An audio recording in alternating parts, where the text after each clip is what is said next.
something, or if I wanted to do something, I would be able to do it. And so I'll give you one example. There's a guy that I profile in my book, Entrepreneurial You. I'll give you a prop for this too. Here's the prop. and so there's a guy that I profile named Pat Flynn. And Pat Flynn, I love his story. Today, what he does, he's a professional like blogger and podcaster. He makes his living from that.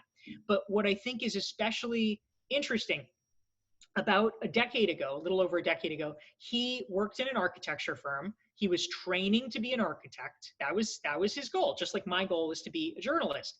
And so he, as part of it, was studying for the LEED certification, which I don't know if that's international or not. I know it's in the US, but basically it's an exam, a very hard to pass exam about eco-friendly building practices. And so he was studying for this, and as basically a study tool for himself, he created a website where he was just sharing his study notes, and it kind of kept him on track, and he figured, oh, maybe I can help some other people. So his website started to get a lot of traffic because a lot of other people wanted to pass this exam. They found his study notes helpful. And so at a certain point, he had this idea. He's like, hey, I wonder, because, he broke it down chapter by chapter. He's like, I wonder if people would be interested in getting all of my study notes like in book form instead of having to go like every single blog entry. It was all free on his website anyway, but he's like, well, maybe I'll put it into a book form. So he puts it into like a PDF. He just uses one of these little carts to sell it on his website for not that much money. Anyway, kind of sets it and forgets it. And it turns out that because the search engine optimization was so good on his site, people found it so valuable, he was getting a lot of traffic. And so his first month that he offered this PDF book for sale, he made $7,900. Now, this is significant because at the time he was getting paid $4,000 a month in his architecture firm. So he was making double from his ebook. And this became very, very important to him because this was going on in 2008.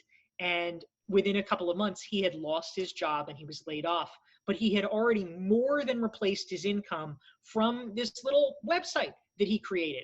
So starting to experiment, starting to play around is really important, even when you don't think you need it, and perhaps especially when you think you don't need it. Thank you, Dorie. I think you see that more and more, these dual careers, and people, don't put in all the eggs on the same basket. It has some drawbacks. Probably you will never be the CEO of a big corporation, I guess, but it does bring some kind of more stability, and that's my experience. Yeah, absolutely. And it's interesting because, of course, one of my favorite principles in business life is, and just in human psychology in general, is what is known as the halo effect. Which is the phenomenon which you guys are probably all familiar with, either through having it talked about in business circles or just in life, which is that there is a pronounced psychological phenomenon that if you are seen by others as good at something, they tend to generalize that and say, oh, well, he's just great at everything.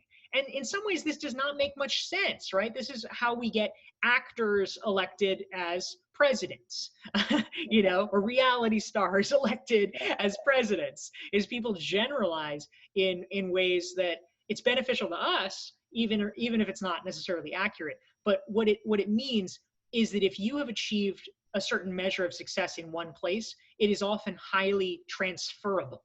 And that's pretty good. So for instance, if you become very successful, let's say as a consultant or in an entrepreneurial venture, you can often parachute in to other places. I mean, there's a Harvard Business School professor, for instance, who did a lot of research about gaming companies and things like that. And he ended up getting hired as the CEO for a Las Vegas casino company. You might say, well, how does a business school academic become a CEO? Well, that's one way. Len Schlesinger, of course, from Harvard Business School, became the COO of was it limited? I'm trying to remember what brand it was, but you know, he became a corporate COO, and then he became a college president. So you know, there's a lot of examples of that are transferable even within the business. Yeah, it was the limited. Thank you, Ron. So yes, you know, there's a lot of ways that you can parachute in once you've achieved a certain measure of success and connections and recognition. Thank you, Dorie. I will open now a few questions here, and I'll pass on the mic and the screen to Pat. Pat, you had the question here. Can you just come on screen? Yeah. Hi. My question was, when we were talking about the reinventing you, do you think there is like a certain period how often you should do it, or you should just do it continuously? I mean, later on I heard you talking about the small R reinvention, work continuously, being prepared, but do you think there's anything that should indicate to you when you should be looking at this? Yeah, thank you, Pat. I appreciate that. I think in general, it's sort of a yes and, right? There, as we talked about, certainly there's times you're just forced to, which we can't control. So that's one example. And then, you know, there's other times when you just might want to. You might discover that there's some kind of a passion that you have that, you know, like that you want to do more of. Like, I'll give you an example. 4 years ago now, so I've been pretty diligent in pursuing this. It was 4 years ago. I went to a musical with a friend, you know, in Broadway, back when that was a thing, when we were allowed to go to musicals. And I went to a musical and I really loved it. And the next morning I woke up and there was this idea in my head, and I'm like, I'm going to write musicals. And this had never occurred to me before, but suddenly I was like, yes, that. And so I have, you know, I have not, but here's the thing, right? I have not given up my business career. I'm still doing this. I did not throw it all away to join the circus, but I have been devoting a significant amount of time over the past 4 years to learning how to write musicals. And so I am in a training program now. I mean, we're now like meeting virtually and whatever, but for the past 2 years, I've been part of this kind of prestigious training program run by BMI, the music publishing company that trains musical theater writers. So I've been doing that as kind of a form of reinvention. So I'm a big fan of the equivalent of, you know, the sort of Google 20% time. Basically doing that in our own lives so that we can, you know, just keep ourselves fresh. Oh, and I'll mention too, for anybody that's interested in topics around reinvention, I do have a free resource, and I'll actually, if I'm able to do this, I can, yes. I'm gonna type this into the chat box here, but I have a free reinvention self-assessment in case anyone wants it, and you can get it at dorieclark.com/reinvent. Okay, thank you, Dorie. Thank you, Dorie. We'll go there right after the call. Nice. We just are convinced we need to remain. Manuel and Sisu, you want to make your question to Dorie, please?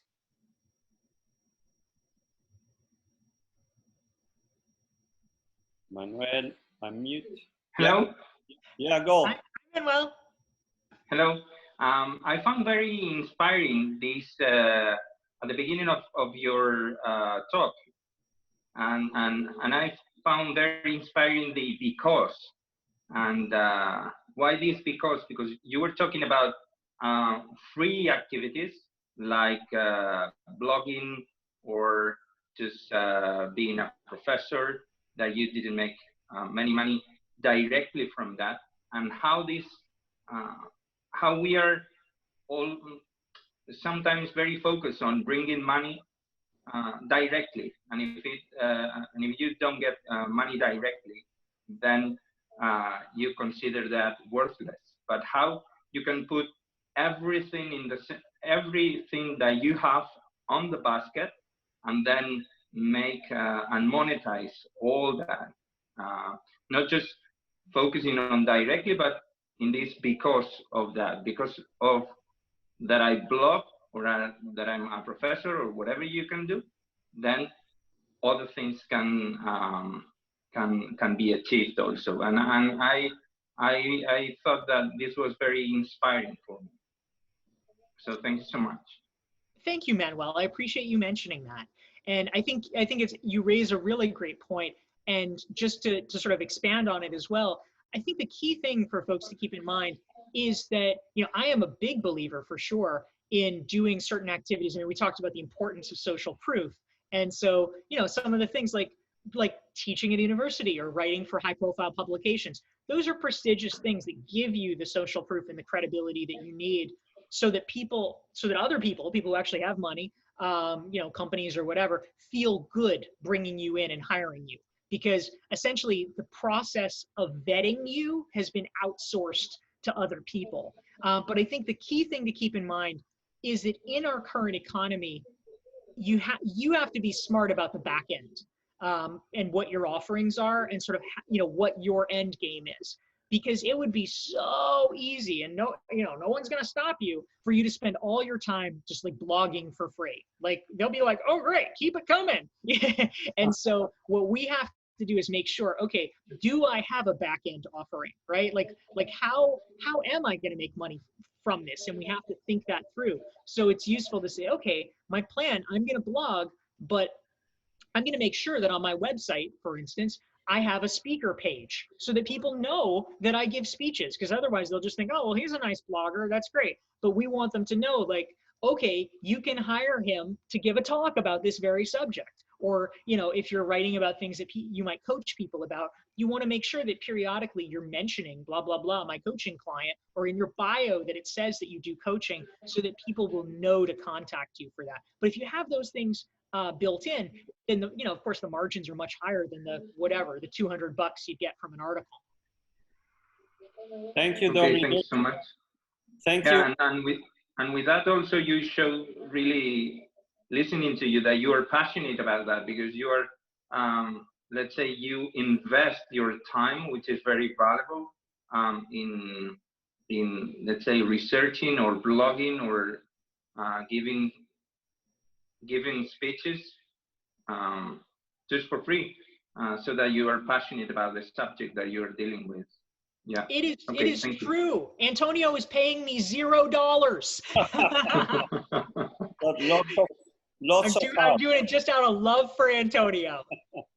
Thank you, Dorie. There's a question from Mark Pransky. Mark. I'm here. Thank you, Dorie. This is great. I'm interested. I like your concept of reinvention, but I'm interested not so much in adults, but in kids. And I'm interested in the concept of invention. How do you do this in the first place? And how do we help kids not just find a passion, but find it and apply it to the real world and understand where they want to go, even usually in the short term, but sometimes in the longer term as well. I'd love to talk to you offline about this kind of stuff. But that's the hardest thing, is that kids are lost very often. They just don't know. School has no help for them, or offers almost no help. It offers 4 subjects, and their interests might be much broader than that. So what have you thought about, if you have, in terms of kids and invention and figuring out who they are and what they need and where they should invest? Yeah, such a good question, Mark. Thank you. And it's interesting because I appreciate that you see the relevance of it. Sometimes, you know, people might not necessarily, but it was interesting. I remember years ago now, when Reinventing You first came out, I was giving a talk at Stanford Business School. And the woman, it was funny, the woman who brought me in to give the talk, there's a thing that they have, which I guess is probably more relevant than ever now, called the Stanford Online High School. And it's some kind of a special project that Stanford runs that is in fact this virtual high school program. And it turned out the kids were on campus like that day. It just so happened, they would come to campus once a year or twice a year.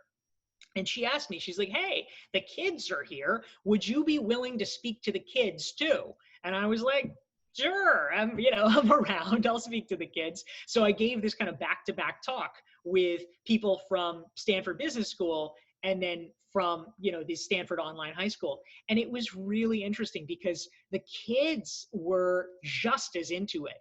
And I think it makes a lot of sense in some ways, because high school, of course, and maybe even younger, I don't know, but high school certainly is a time where like almost all you're thinking about is identity formation. Like, who am I and where do I stand in the hierarchy and who are my people and what am I known for? Like, they're kind of obsessed with that. And so it's a really good time and a really salient and relevant time to be reaching them with this message. And so I think that one of the key things that might be useful, and it's also something that I tell a lot of professionals who, sometimes in the early stages, even if they're pretty seasoned professionals, but people often feel a lot of trepidation around the idea of becoming a recognized expert. Like, as part of their journey, they're like, well, yeah, I know things, but I'm not an expert. There's sort of like a self-esteem thing about like, can I call myself that? And it feels like a big thing. And they don't really feel comfortable claiming that mantle. And so what I tell them is I say, okay, if you don't feel comfortable like saying, oh, I'm an expert, here's all my brilliant thoughts, what I advise them to do is to interview other people that they respect and then just write articles about them. And that is great because A, it helps them meet those people. B, it helps them in terms of their professional development because they become very familiar with those people's ideas. And C, it helps them determine their own views because they're able to sort of see it in opposition to or complementarily to the people that they're talking to. And that often feels a lot more manageable to them. And so similarly, what I would say for kids, to your point, Mark, is, you don't have to have it all figured out. Like, I think people put a lot of pressure on themselves. They're like, oh my God, you're like 2 weeks into college and you're like, I don't know what my major is. I'm going to die. It's like, oh, it's okay. You got time. And similarly for even younger folks, I think there's so much frustration about like, well, I don't know what I want to do, or I don't know what I want to be. Or even worse, frankly, is when they kind of artificially put a deadline on themselves and, well, I'm going to be a doctor. And then it's like, okay, well, they're like wedded to that for their whole identity. And then, so, okay, they get to 25 and they're like in medical school and they're like, oh, fuck, I don't want to be a doctor, and it becomes a crisis. So I think that the idea of being gentle with yourself, wearing the identity loosely, and exploring through, whatever the equivalent of interviews is. Like, it could be just like reading a bunch of books or talking to a bunch of people or whatever. But it's sort of the fact that you don't have to know it. It's that you just have to take something you're curious about and follow the strand to see where it goes, and to consider it a kind of iterative process, I think is a lot often more manageable or more helpful for people at whatever stage they're at. Thank you. And just to tie it back to this group and Antonio, what I'm learning to recommend to kids is they get involved with real world projects, and that in the idea of doing those projects, they will find some of these things. I look forward to talking about this. Thank you very much. Thank you, Mark. Yeah, we have an ambitious project, Dorie. We want to reach 2 billion kids. We don't know how, but that's the project. Let me take 2 more questions, Dorie, and then I don't want to abuse of your time. There was Sadi in Lebanon. You want to share? Sorry, I will pick a couple of questions just to be on time. Sadi? Yes, Antonio. Hi, Dorie. Hi, Sadi. Yes, I was asking about one thing.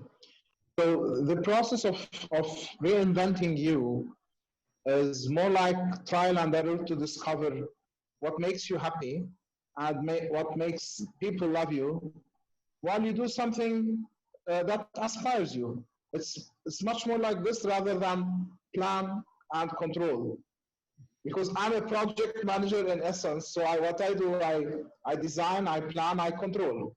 But in this aspect, it is not just exact science, I believe. Yes, I think you're totally right. I mean, I think of it more as like driving in the fog, right? Because you have a little bit of control because you are driving the car, but also your visibility is extremely limited. So you want to go slow, and you want to be like constantly noticing and iterating when you see the road curving.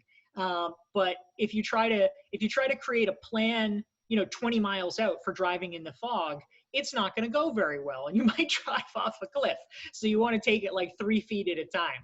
Sorry, I'm using American measurements, but I'm terrible with like the metric system. Let me take one more question here. And then Sridhar, where are you based, Sridhar? And what's your question to Dorie?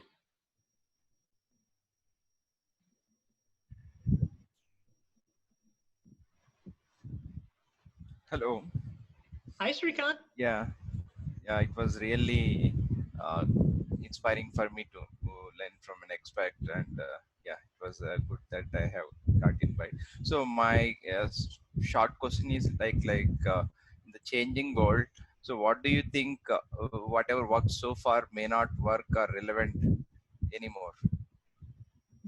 Whether it is marketing, selling, product marketing, or skill marketing. Yeah. Yes. Interesting question, Srikant.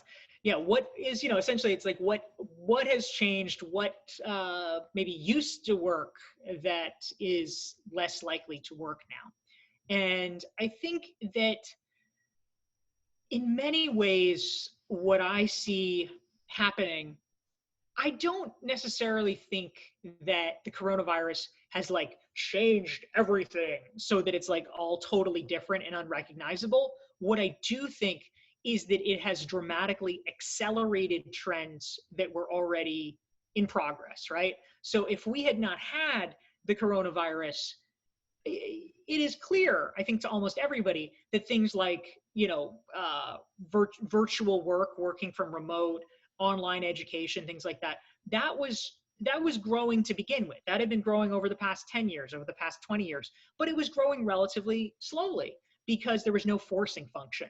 And it was easy for managers to say, oh, but that's a hassle. Oh, no, I like it when people are in the office. And then, they drag their feet on it. But now the change that would have probably organically taken place over 5 years or 10 years is now happening like, okay, in a week. And so we feel the pinch of that very dramatically. But I think what's relevant as far as I see it from a marketing perspective is that in almost all areas of life, whether it is marketing, whether it is, politics and income inequality and things like that, is that there is a very growing gap in terms of all things, like sort of the have and have nots, and the Pareto principle, the 80-20 principle, which is now in many ways like the 90-10 principle or the 95-5 principle. And I think that there are a lot of things that can be said about that in a geopolitical sense or a sociological sense, but when it comes specifically to a marketing sense, pretty much the only question that we can ask ourselves is responsibly is, okay, if it is true that this is becoming much more of a winner take all system, how do I make sure I'm a winner? Like, again, different than overall political considerations, but if we're just talking about marketing, you want to be a winner. And so I think that it becomes more critical than ever that we have to say, how do we become a recognized expert? Because there is going to be a huge mass of people that are aspirants and that are basically viewed by the marketplace as commodities. And we have to make sure, we have to fight tooth and nail to make sure that we are not viewed as commodities, that we instead are viewed as the select few people that people deliberately want to go out of their way to work with. That, no, I'm happy to pay a premium to work with him, or I'm happy to pay a premium to work with her because I know who they are, I trust them, their ideas are good, they are a leader in their field. And our job is to make ourselves that person so that we will be able to have a successful career. And the good news is that if you can do that, you can have a dramatically successful career because the benefits will be enormous. But it's also true that there's a lot of hard work to get there. But I think that we have to really push ourselves to be leveraging the 3 levers that I talked about of becoming a recognized expert: content creation, the social proof, and the network. Because when you get there, there are disproportionate benefits, whether you're a person or a company. But it's meaningful and perhaps even more necessary than ever to do it now. Great. It's great. Thank you so much. Thank you for the question, and thank you, Dorie. I want to finish now. I'm sorry for the extra questions that we could not share. There has been a lot of amazing comments on the chat, which I will share, Dorie. I think you've been very, very inspiring and practical. I think most of us are thinking about these topics lately and constantly.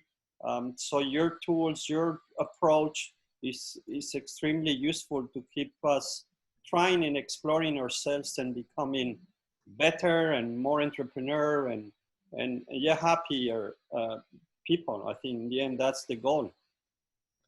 That's wonderful, Antonio. Thank you. And you know, before we sign off, I just want to mention, it popped into my head, that in terms of becoming a recognized expert, it just might be fun for this group since he's right here and you know him. But I'm going to put into the chat box. Oh nope, sorry. I'm going to send it to everybody here. My pal Ron Carucci and I had a chat just, I think, a week ago about how to become a recognized expert, and he was talking about his path on the journey. And so I just typed the YouTube link into that. So if anybody is interested in hearing about you know, sort of what he did and the levers that he pushed for that, that might be fun for people to check out as well. Thank you, Dorie. I will also share your newsletter so people can join you and read you. Always very inspiring to read you, Dorie. Thank you so much. Thank you very much, Antonio, for having me. And thanks, friends. So nice to see everybody today. Take care, guys. Take care. Thank you. I just need 2 minutes with you just to wrap it up and tell you the next sessions. We have, again, great speakers coming up.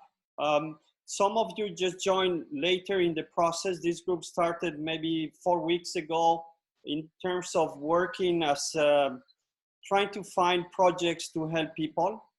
We brought this thought leadership or experts, and Ron, you are on my list as well. So I want to chat with you to come and talk to us.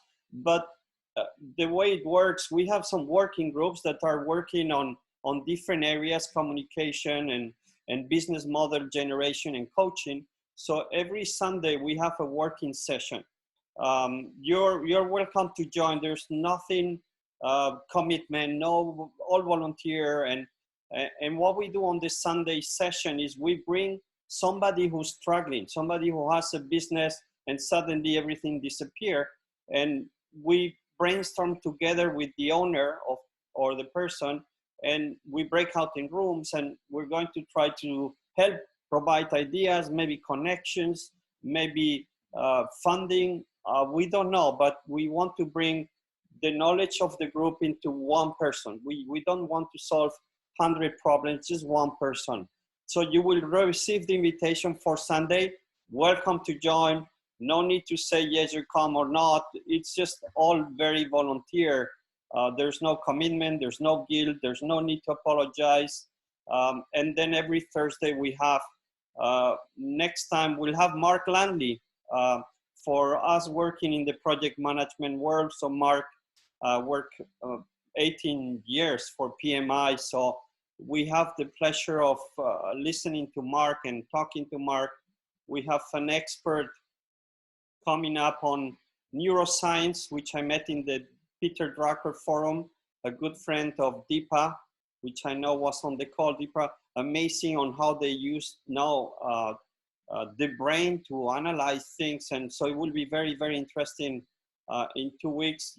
We have Alex Osterwald, the business model generation, amazing.